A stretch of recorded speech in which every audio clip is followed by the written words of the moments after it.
All right, thank you so much for joining us. It's such a pleasure to be here with you. I know I spoke before I started recording, and so now I have to repeat everything, which is a little awkward, but I was just saying, for the sake of audience, I want them to know and hear this as well.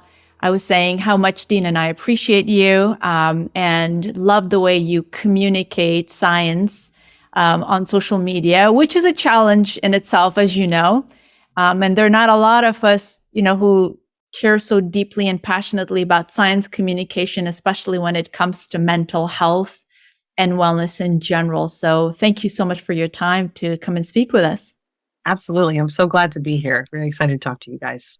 Wonderful. All right, Nicole, first of all, I would love for you to tell us a few words about, what you do and how you decided to take on the responsibility for communicating about the science of mental health. Absolutely. So I'll give you the rundown of the journey thus far. So I have a PhD in clinical psychology. I knew pretty much right away that I really wanted to be a clinical psychologist. My father's a clinical psychologist, so I recall him sharing with me some stories when I used to help him separate his paper notes. And I thought that was just like the coolest job ever. So I really just had my mindset on that, and that's what I did. And then soon after I got my degree, I started becoming interested in nutrition because I started developing some health issues on my own. I was diagnosed with PCOS. And then really super randomly, like absolutely out of nowhere, decided to do a 21-day elimination challenge. And at the time that I decided to do it, I really didn't have my menstrual cycle for almost like 9 months. And that was starting to worry me at that point. I didn't make this connection whatsoever, but I decided to go through with the 21-day elimination challenge. And on the 21st day, it sounds like I'm making this up, but I actually got my period. And that really changed everything for me. So the next day was Sunday, and I spent hours basically looking up research related to PCOS and diet, and became absolutely obsessed basically with this link of nutrition. 2 months later, I enrolled myself into an online certification to become a nutritional therapist. I did not know at the time that that was not a legit certification in nutrition. So I ended up going through with the program. It was like a 10-month online program. And then about 1.5 years later, COVID hit. And I was kind of deep into the wellness industry at that point. And as soon as COVID hit, I was actually working for a major hospital here in New York. And a lot of my patients that I was seeing at the practice that I was located at were actually residents and doctors. So we were actually serving a lot of the population, the hospital staff in the community. And so this was like New York, March of 2020, April 2020, when things were really bad. And then I was seeing this juxtaposition between what was happening in real world and what I was seeing on social media. So I started seeing a lot of wellness people talk pretty poorly about COVID and have a lot of conspiracy theories. And then that made me start looking into other things that they were talking about. So I started looking into other nutrition claims that they were making, because my thought process was, well, if they're talking about this in this way, maybe they're wrong about other things. So that led me down that whole path. So basically, I've dedicated half of myself to understanding diet and mental health, and if it is linked, and what the relationship is, in an very accurate sort of way. So that all of that kind of fueled my scientific interest in really understanding this very accurately, and then also communicating this accurately as well. Fantastic. This is amazing. To us, it's such a important conversation, which is the epistemology, the the basis of what we believe in, what facts we can rely on. And one type of humility that I know of, I mean, we hear about humility all the time, which is the scientific humility, saying we know this much and that's good enough. And this is not a weakness of science, and we can build on what we know. We've done this throughout history. Just the other day, I was listening to this podcast about somebody saying that, look at science. They believed in Newtonian physics, and now they're saying that that's out. And it was beautiful how somebody actually explained that, no, it's not out. It's just a more complex version of micro versus macro physics. The same is true in nutrition science. it's okay to say we have this much data, there's correlation, there's strength of correlation, and you do that very well. And the challenge in social media is because people want the quick, exciting, shiny, little extrapolated data, and often that's not true. So we listen to you often. Thank you. Yes, absolutely. Your background, you're a clinical psychologist. So from what I read and from your conversations, you see clients and patients who have a number of different psychological diseases and conditions. But your main focus has been OCD, obsessive compulsive disorder. Is that correct, Nicole? Yeah, so that's really my clinical specialty. I've been treating that population for over a decade now. Amazing. And when you see them, it's essentially obviously looking at their symptoms, at their evolution of condition, and helping them understand and cope with it better. And is nutrition a part of that as well? Not at all. So actually, a lot of what I do in my clinical work with patients and clients that I work with, even if someone does not have the presentation of OCD, even if someone who just has depression, the conversation around nutrition is like 10th in line, because priorities for the patient in particular is they have a lot of symptoms, a lot of dysfunction. Their quality of life is very poor, and they're, rightly so, they are very zoned in on what do I do about these symptoms, right? What do I do about these behaviors? How do I think differently about this? How do I behave differently, right? And how do I practice these things moving forward? So if I sort of ever enter in the domain of nutrition, it is so far down the line in terms of priority when I'm working one-on-one with people, that's why in some way, when I see these recommendations for just tell somebody to modify your diet when you're depressed, it's like so clear to me that you've never worked with a depressed person, because that is so, in essence, the difficulty for it to do. Yeah. I'm so glad you said that. And I'm really interested in exploring that further with you. We both are, because I think there's been some misconceptions and misunderstandings as far as the relationship of lifestyle, and particularly diet and mental health is concerned. Obviously, it definitely has some effect, but that effect has either been overestimated or exaggerated in many ways, and oversimplified in many situations. Tell us, from your readings, from your understanding, and from your experience, where is diet? And I know that this is a very vague and a broad question, and I would love to actually break it down and go into the details of it. But like you said, it's usually 10th at the bottom. Why is it so? And what makes us be very cautious about making oversimplistic statements when it comes to diet and mental health? Yeah, absolutely. So it's so down low on the list because of how the strength of that relationship and how that exists, right? So if we're putting this into context, which is what we're trying to do, what I see pretty clearly in a lot of prospective cohort studies, I think those are some of the best studies that we have to try to help us determine the strength of the relationship, if there is a relationship, and what's the context around if this is going to work for somebody, right? What are the variables that are needed in order for positive outcomes to actually show up? So what's interesting is that there was it was a 2018 paper that reviewed lots of different prospective cohort studies. And what they showed pretty clearly was that any of the studies that controlled for baseline depression severity had no relationship between diet and depression, absolutely none. And also studies that used clinical diagnosis as an outcome, specifically from a clinician, also the relationship entirely disappeared. So that suggests something kind of strong here, right? That yes, there seems to be some level of statistical significance related to diet and depression as just a relationship. But if we look into some of the details, it's very context specific. So a lot of independent variables within itself increase depression risk. This is sort of what we know as clinicians.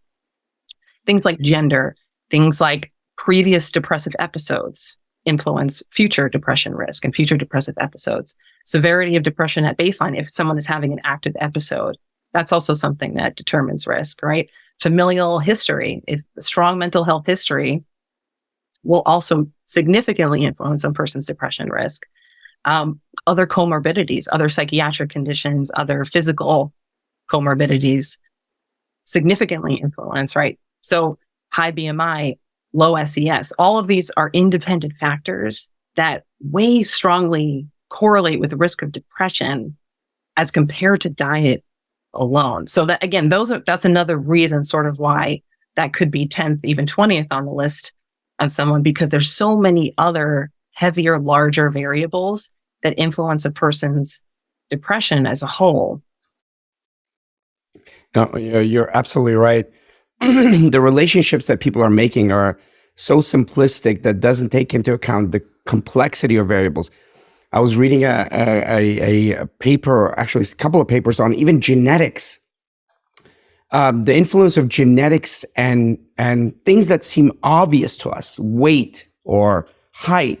We make such broad statements of that relationship, not realizing that that relationship is actually determined much more by environment and all the a priori predetermined conditions or confounds that are early in life than even the genetics itself.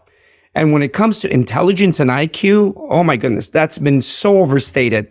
When it comes to 99% of the population or the lower socioeconomic population, genetics has so little to do as far as influencing the variance, influencing the outcome.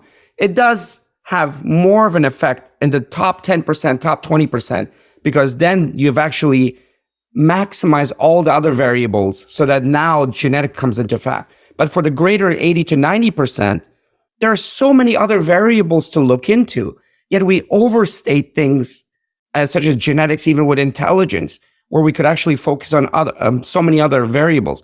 And the importance of this, as you say it well, and it's critical to say, is because if we're misdirecting efforts and resources, we're losing opportunities. I was talking to somebody about all this talk about lifestyle and health and public health, and we work in the hospital.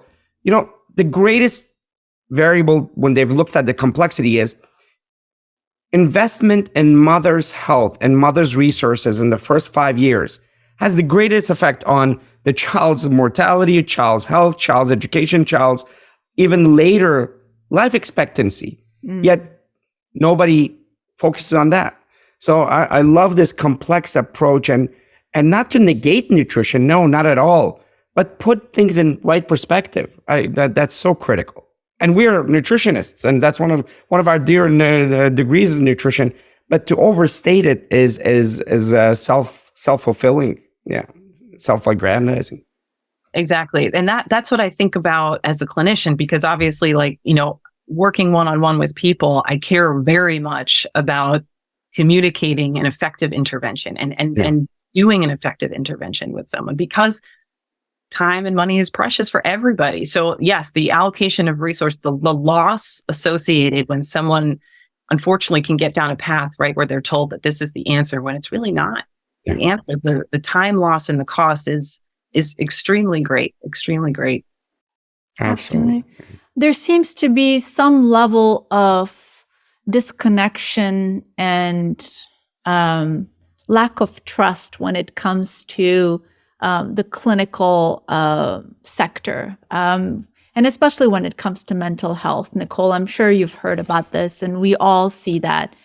It's quite common to open up your social media page and hear someone saying, well, doctors and psychologists don't know what they're doing, and they're bought by big pharma, and that medication, or comparing medication to some, life-altering medication with food and some lifestyle measures, just false equivalency of all of these elements and judgment towards people who come from the clinical world. That's, I believe, massive. And I think you're doing an amazing job at kind of reorienting people to say it's not this or that, it's a combination of both. And there are situations where medication and clinical work is absolutely necessary and that people have to adhere to medication and clinical work. In your experience working with patients in the clinic, do you see that judgment towards the medical world? Do you see that lack of trust? And how do you go about it? How do you educate your patients to kind of get rid of that misunderstanding? Yeah, it's interesting. I don't come across as often, and I wonder it's because of part of what I do. I tend to see people when the house is on fire. I don't see people when they want to prevent something, right? I see someone when there's a crisis, usually sort of going on. But sometimes I do, a lot of times what I see hesitancy for is psychiatric medication. And that's understandable because with anything, there's a risk benefit, that everyone sort of has to do. But I definitely need to provide a certain level of education related to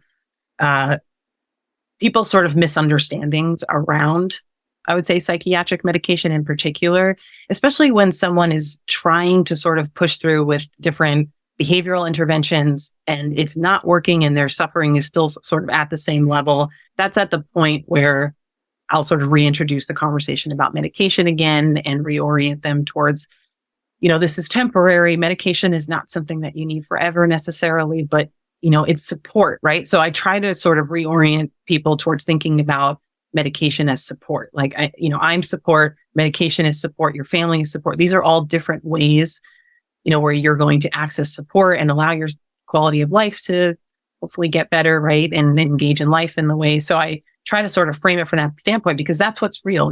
That's why medication is there for people, right? Is to help them move through this and to help them get to a place where they eventually, some people need it for a long time and some people don't. So I'd say that's probably the place where I see more hesitancy around. And I do say I see more hesitancy around that for a younger crowd than I do for like an older crowd. Yeah, absolutely. I just want to go back a little bit. You said your passion for psychology, and my background in undergrad was psychology as well, and that's why I kind of went to neuro. I love clinical psychology. What perspective is most, what are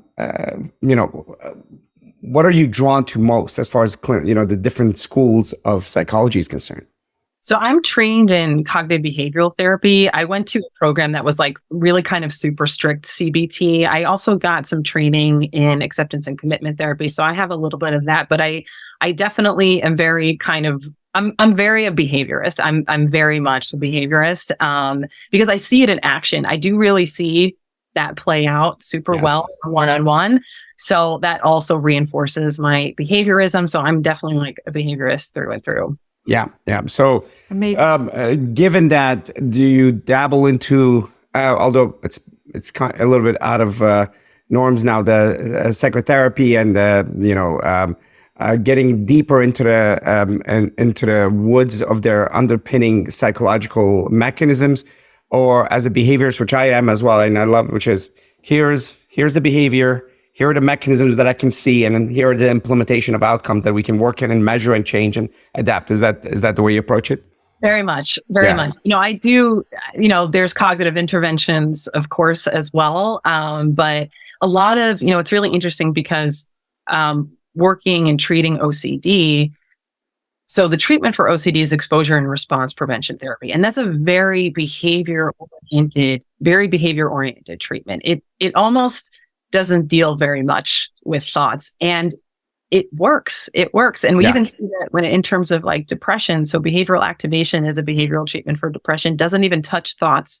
And there's studies looking at if you dismantle aspects of CBT and you test the efficacy for these different treatments, behavioral activation is, without any sort of cognitive intervention, is usually the best outcome there. So that all of that it's just really interesting that you can really sort of set someone up from a behavioral intervention perspective, and that with time actually allows for their thoughts to change. I love that. I love it. Let's get into first of all, let's define for the audience what obsessive compulsive disorder is, and we can use that conversation to build a psychological perspectives. So yeah, if you can tell the audience what the OCD is.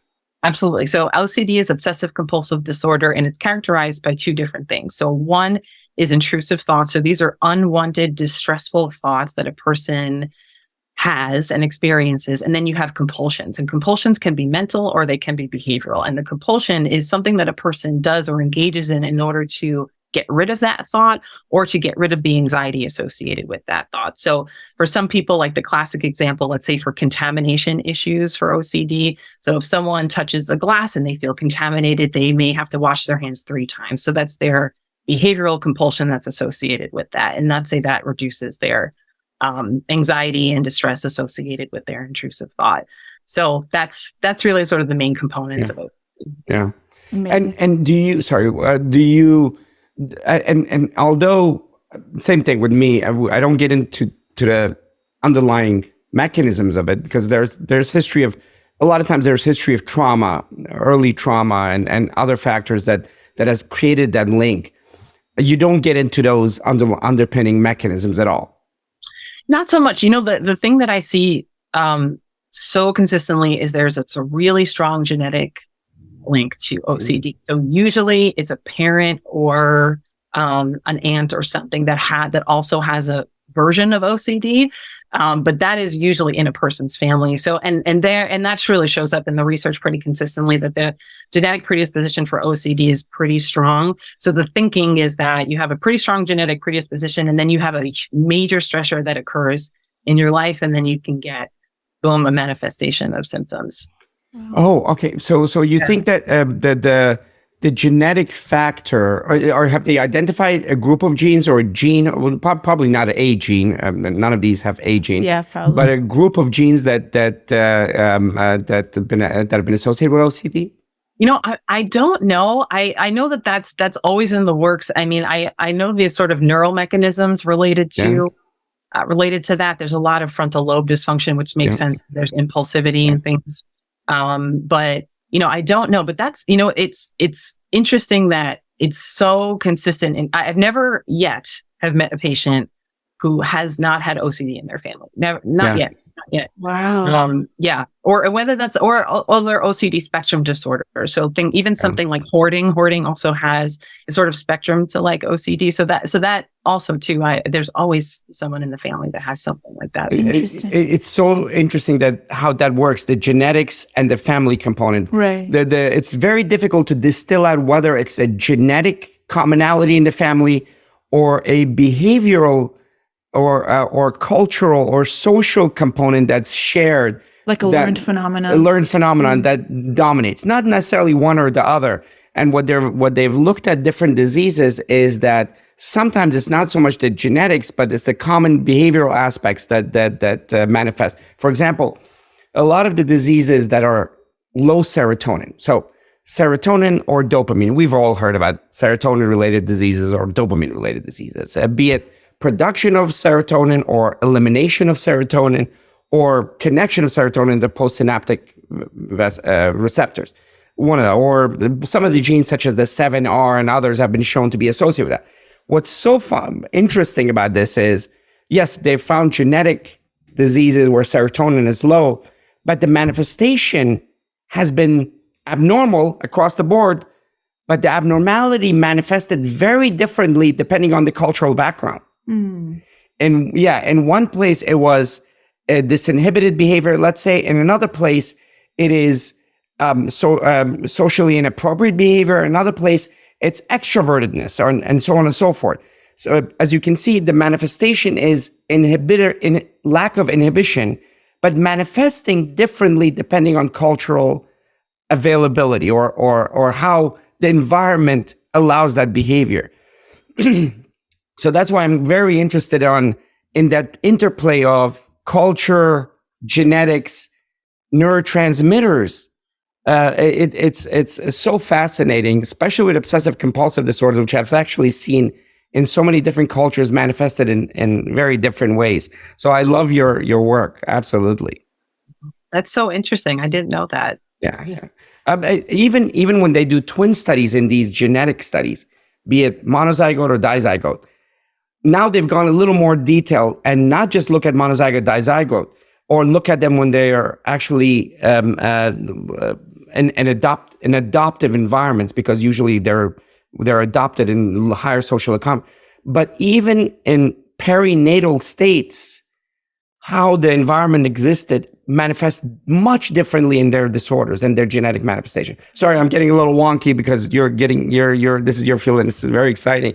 But OCD, I think, is one of those conditions that tells us so much about this manifestation. And one of the treatments is SSRIs, or high dose SSRIs, which is increases serotonin.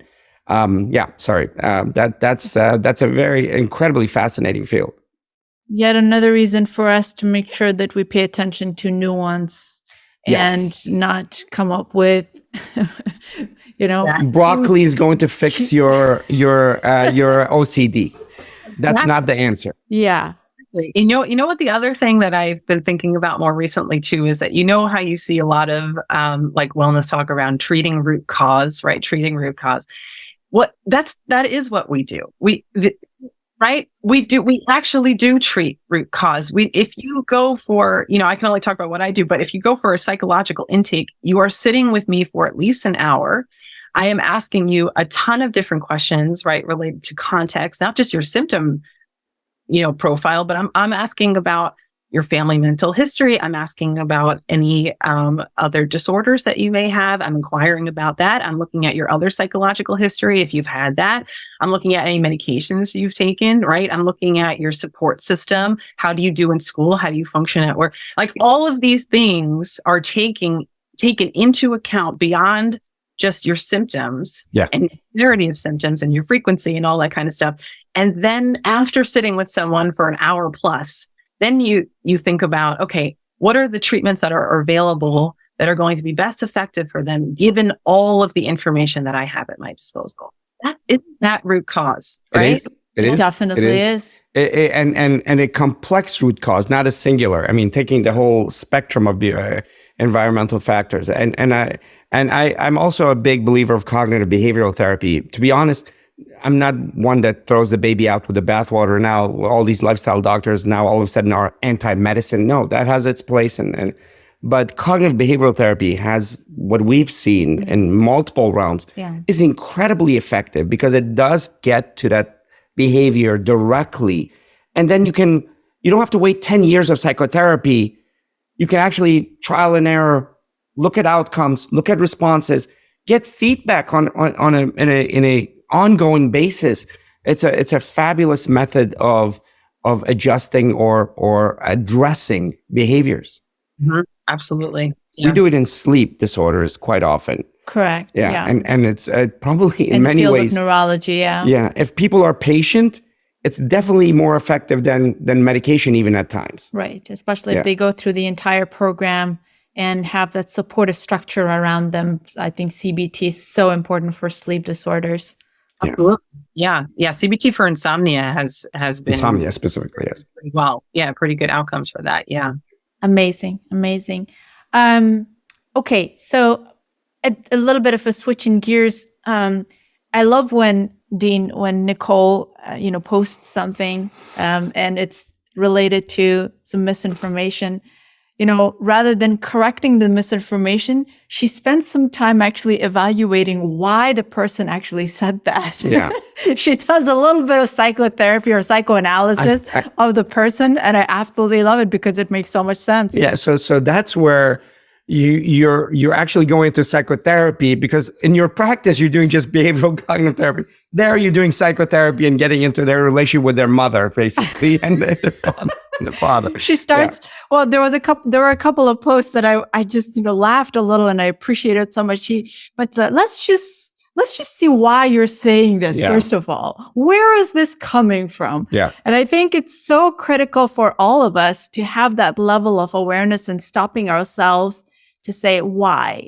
Am I defining my terms appropriately? Am I coming from a place where I'm looking at the bigger picture? Have I considered all the elements and all the, say, for example, the confounding variables that end towards that particular goal. It's so fascinating you do that. Do you do that with everyone? Do you analyze everyone you talk to? She's going to do that to the two of us after this is done. No, I know.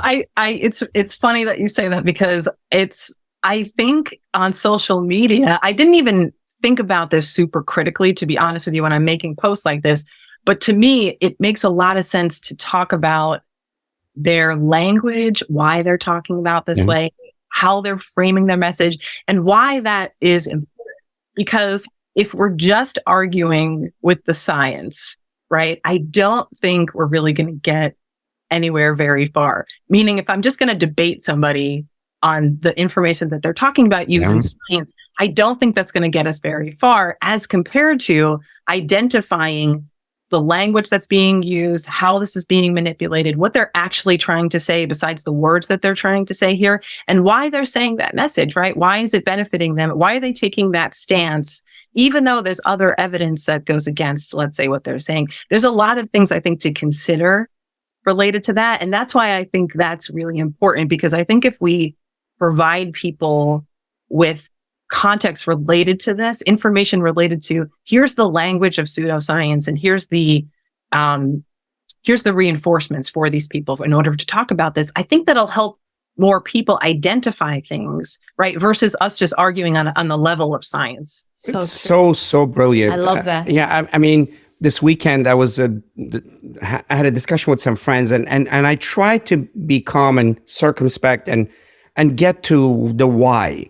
I mean, and the why, you're right, because if it's about data, we have some incredible sophists in our midst nowadays that speak so eloquently and wear the right suits and the right hand gestures. We know who you're talking about.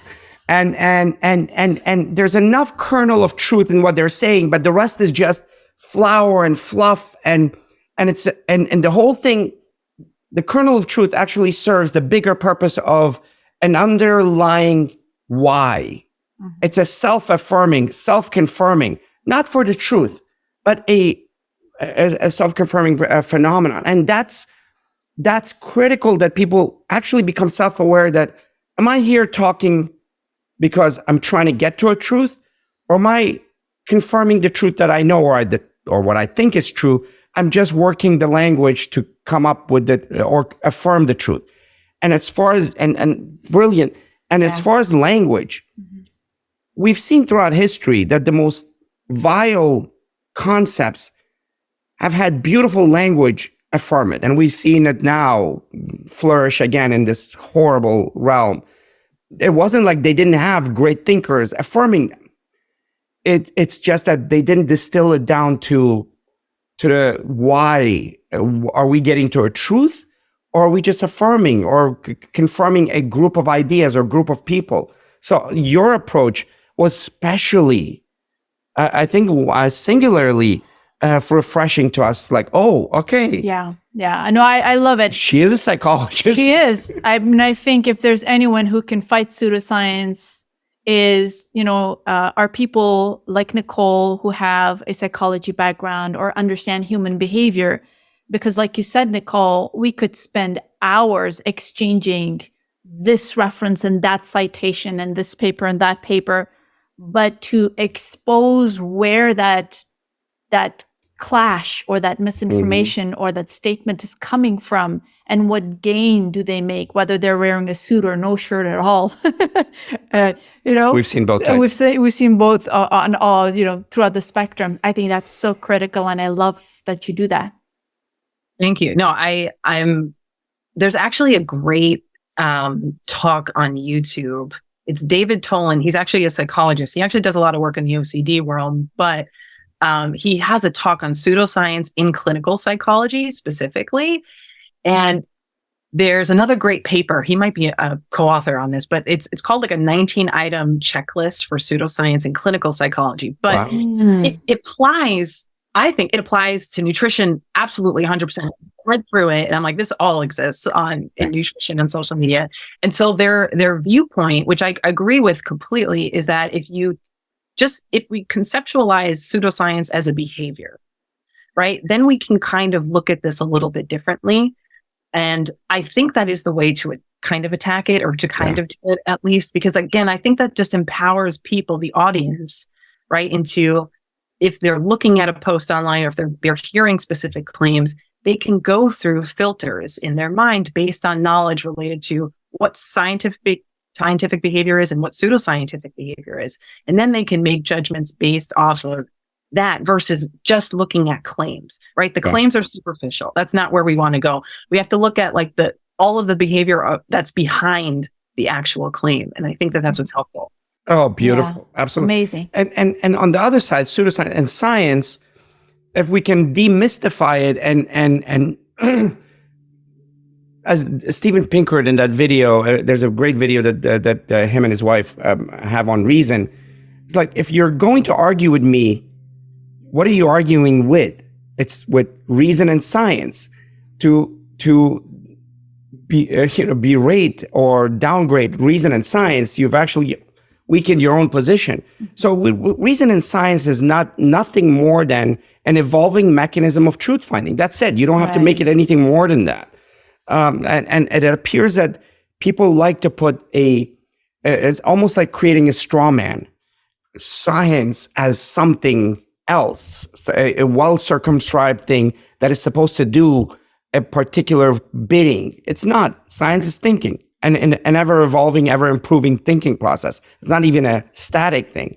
And your approach of defining pseudoscience, the combination should be enough for people. Then we can start from a starting point, from a groundwork where we can all start having a conversation that's not on a tangent, that's driven by primary premises that are self-fulfilling.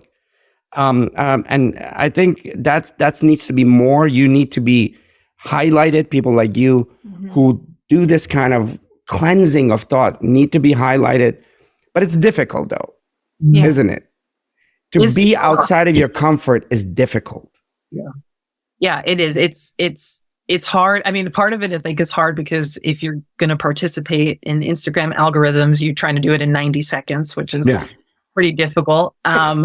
But yeah, it's also hard because it's the opposite of what's a popular message right now, right? Like it really is, right? So if we're just talking about people who are really popular on social media, who subscribe to more sort of holistic psychology things, their messages are much more simpler and they're much more confident and there's no doubt in their messages. And unfortunately, that is it's made for Instagram. I mean, it really is made for Instagram. So it's hard, I think, because of the other factors that exist.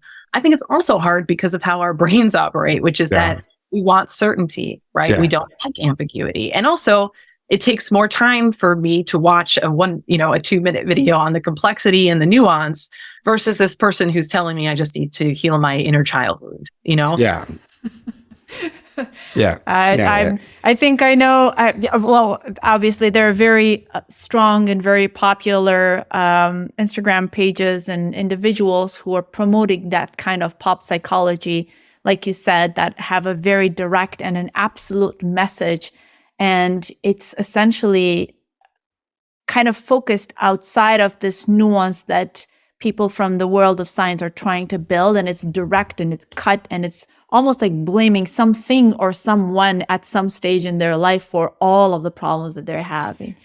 And unfortunately, like you said, that's how the brain works, the simple message, the strong message without any doubt or nuance. But that's not how life is. We've been in many talks, and in one of them we're not going to name, but it's a pretty big one. A young man got up, neuroscience talk, no background in neuroscience at all, but a nice tank top, and he said there are 5 things you need to eat to fix your brain health. It's bone broth, it's the eggs, it's this and this. I'm like, to be so certain. I mean, we are vegans and we say that we're vegans for animals and planet, but reality is fish is healthy. I mean, it's very uncomfortable for me to say that, but it's science. That's the data is there. I mean, it's small fish. I mean, it's healthy, and reality is it's much more complex than that. We don't even say eat blueberries. Yeah, some papers came out that 2 years. Blueberries are good, but it's more of a entire food group. And it's not even just food. Yeah. It's got to be exercise. And it's not just exercise. Keep your mind active around the things you love and so on and so forth. So it's quite complex. And it's a little bit uncertain because we change with data. And we say in our wall, we have 2 teenagers. Our walls are whiteboarded so you can write on our walls. And it says, to the best of our knowledge today. Yeah. Yeah. And that's not certain, but that's the way it should be. You should evolve with the data that comes, and you should be comfortable with discomfort. And you're right. That the more people, but here's the thing. I think I want to hear your perspective. I think one of the greatest inventions in our time is TikTok. And whenever I say that, so the reason I say that is because there's a lot of junk there. Oh my God, there's so much junk. But availability of even some reason at a much faster pace than 500 years ago when the printing press came out, and Hume or John Locke, John Locke, or somebody else wrote something that was spread by 5 people and would take 200 years for it. Now it's quick, and the stickability of reason and true science, as difficult as it is much more powerful than 1,000 times more pseudoscience. So that's why I say to you, what you're doing is amazing. Keep it up. I think in the long run, that getting to the why is the most critical thing anybody does on social media, which is what you do. Oh, thank you. I appreciate that. TikTok is a landmine. It is kind of unbelievable. Oh. That's really where I get more out there kind of comments. I get more like, what do you mean diet is the answer sort of things? Or what do you mean like, meds are part of like the system or whatever. So I get a lot more conspiratorial thinking. Yes. I don't know if I find that there too, but that's... Oh, yeah. Yeah, No. I didn't mean that there wasn't that part. It's actually 99% is that. The 1% where you see some of the amazing people like yourselves, giving complexity, and that doesn't go away. Once it's out there in the ether, that's what will stick. Mm. The pseudoscience will actually distill down in itself, but it's the reason-based things. Throughout history, that's been the case. It took longer because of the very nature of that. But I think that's I'm optimistic about this. She knows it. I feed off of his optimism. I'm the misanthrope in the family, but I think Dean definitely has a point, and I've seen that a lot of reasonable individuals, whether they're in the clinical realm or in the world of science, working with data and numbers, are coming forward and presenting their thoughts. And there's beauty in that complexity. And I think a lot of people are understanding the need to be comfortable with the things that we don't know as of yet, and not to go beyond that and extrapolate beyond the data. I think I see that trend. People are becoming reasonable. They are understanding that it's not as simple as, just eat turmeric and you're going to cure your depression or something of that nature. Have you experienced that as well? Do you see people getting comfortable with nuance? I think a little more. I do think a little more. And I think that what I also see is maybe, I don't know if part of this also just is the audience that I've been cultivating, but I've been getting a lot more openness related to, I thought that this was true, but now that you explain this, and then they have further questions, right? So I see a lot of that actually more, which is great, because that really shows that people are more flexible in their thinking, and they want to know more about what other people who are more evidence-based are actually talking about, and they're interested in, where that information is coming from. Yeah, absolutely. I love your eloquent 90-second post too. Like you said, it's kind of hard to do a 90-second post on something like, I loved your post on how serotonin from the gut has nothing to do with brain health. That's a big misunderstanding. And I think this whole gut-brain axis thing is overblown, isn't it? It is so overblown. And it's so pervasive on social media because, again, it's really easy. How many times have you come across a post that was like, your gut is your second brain? I mean, how many times can we hear that?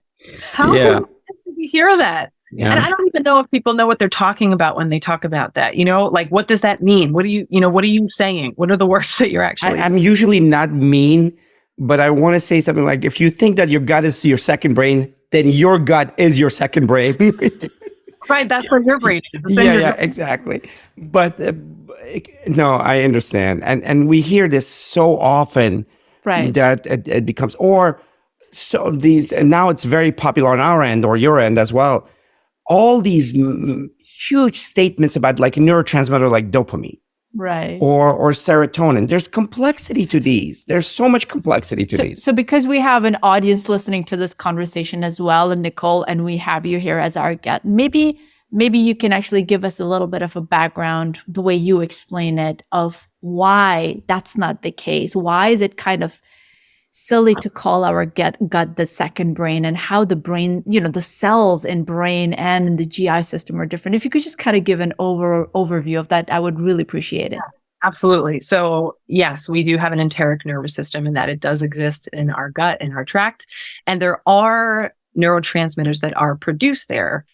They are gut-derived neurotransmitters. And they're all the neurotransmitters that are the same as brain-derived neurotransmitters, right? So there's serotonin, there's dopamine, GABA, acetylcholine. All of that is also produced in the gut. And while it's true that 90 to 95% of serotonin is produced in your gut, it's localized there for a lot of different kinds of other functions, right? So it's there in order to help with gut peristalsis, with other digestive functionings.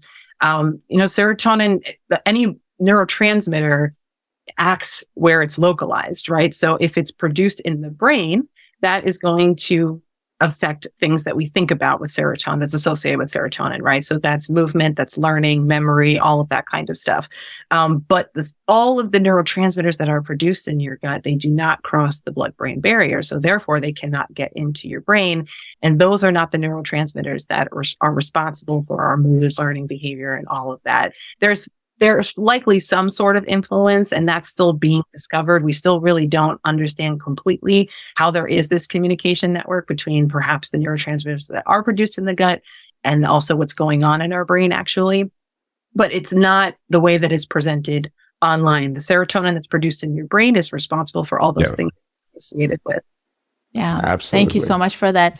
And then, so, as an extension of this conversation, what is the current data on the role of nutrition on psychological and psychiatric diseases in general? Let's talk about depression, because there are a lot of papers that are coming out, and you did mention it at the beginning of our conversation, observational studies that show or that explore the link between diet and mental health. But in your experience, in your understanding, what is the role of diet, and what should people do, especially those who are dealing with depression, and what should they do as far as their diet is concerned?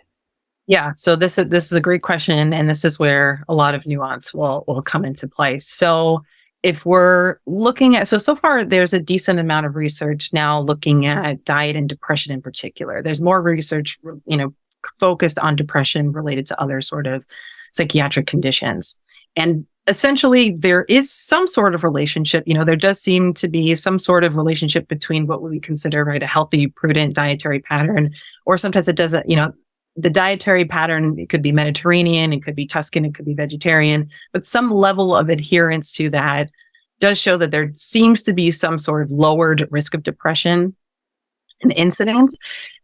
It's just that the degree of that relationship, I don't think is as strong as what people are talking about. And I don't think it should be one of the number one prescriptions for people, actually. So for someone who has depression, there's a number of things to even think about in terms of their own context. So things like their history of depression, if they are suffering, and there's different subtypes of depression, right? So if they're someone who has suffered from major depressive disorder throughout their lifetime, and let's say their symptoms are in the more moderate to severe category, diet is probably not going to do anything to the depression. What's likely going to be more efficacious for them is doing something like CBT or even interpersonal psychotherapy, and probably some kind of medication combination. So that combination is probably going to be more efficacious for someone who's in a moderate to severe, especially severe range for depression.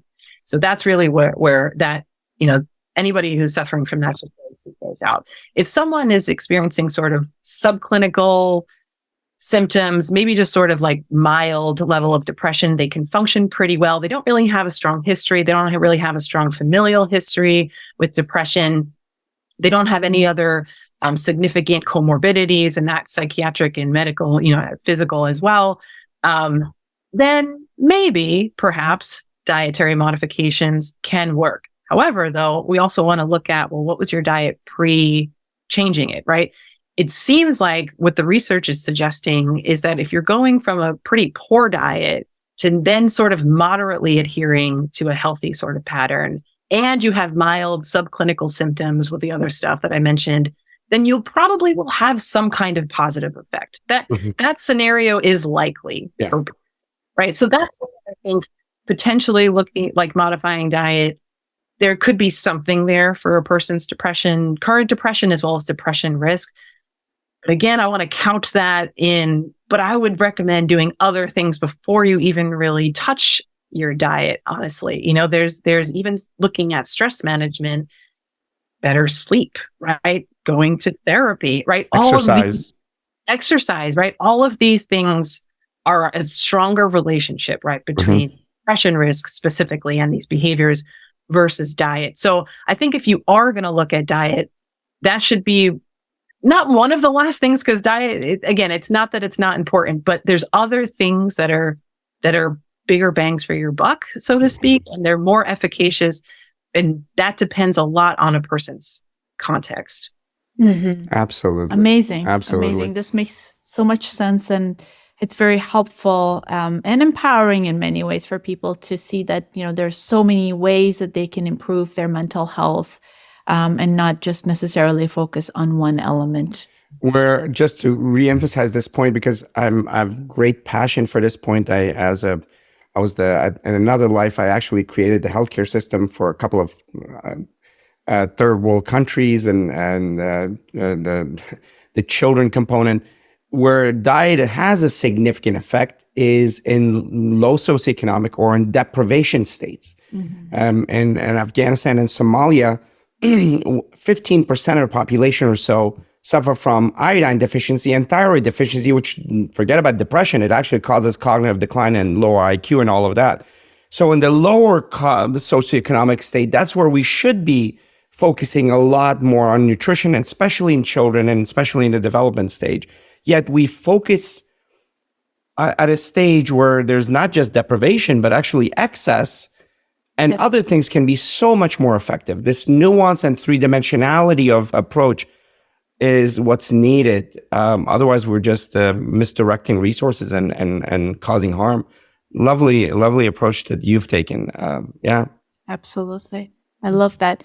At this point, I think there's such a big need for a conversation around nuance and kind of stopping this potential damage that people can do to themselves by hyper focusing on something that is based on false premises and, taking them down another route. And I'm also very concerned about these self-proclaimed therapists or, some sort of, online coaches that don't necessarily have background in clinical psychology or behavioral neurology and are serving as coaches for individuals with serious mental health issues. Do you see that happening often? Yes. I just more recently, because what's happening now, I think because of some of the content that I've been producing, I'll get DMs asking me, is this person legitimate? They have a coaching service. Like, what is this? And then I'll just do like a really quick look. And I always look at what their credentials are. And if they don't have a mental health degree, they can't offer ethically. They can't offer therapy. So people will couch that in language and call that coaching. They'll sort of describe, let's say, group coaching or individual coaching almost in language that looks like therapy, but they can't legally call it therapy because they don't have the credentials in order to actually do that. And that's so dangerous. That is so dangerous. And that goes along with what we were saying in the beginning, like the cost for people to go down a route like that, where you're seeking services, you don't even know it, but someone who's completely unqualified treat, right? Because that's what they're kind of doing in these services. Or they'll sort of say that they're not, but that's what how they're advertising it.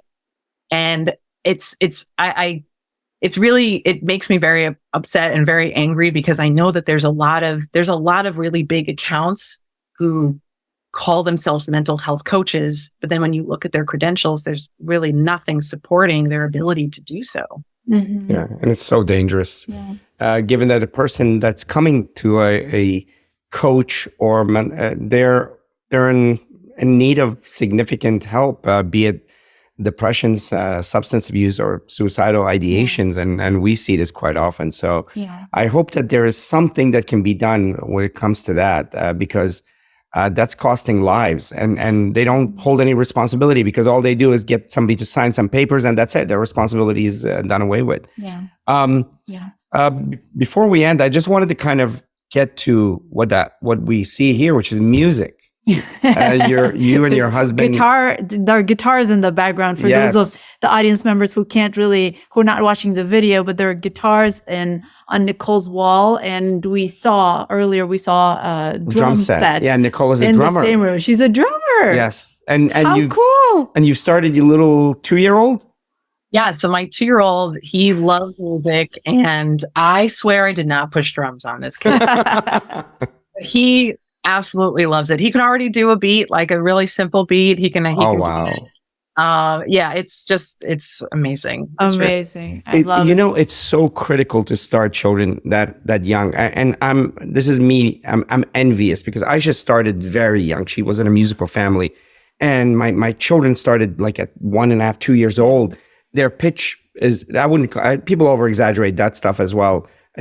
Photographic memory. Oh my goodness, I can't believe how many people have said it. And I'm like, there's no such thing in any case.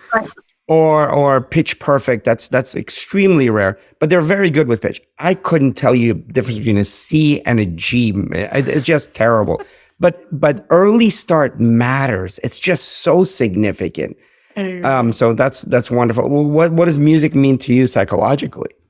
Oh, I mean, music has always played a central role in my life. I started playing piano when I was 8, and then very soon after that, I started playing violin, and then I dabbled a little bit in guitar, but then I started drums because I really wanted to be in a band. So once I was 16 and I liked rock music, that's what I did. So music has been always central to my life. At some point in high school, I was spending 3 or 4 hours a day playing music, and we would play at bars and things like that. So wow. It's always been like a very central component of my life, and I can't think.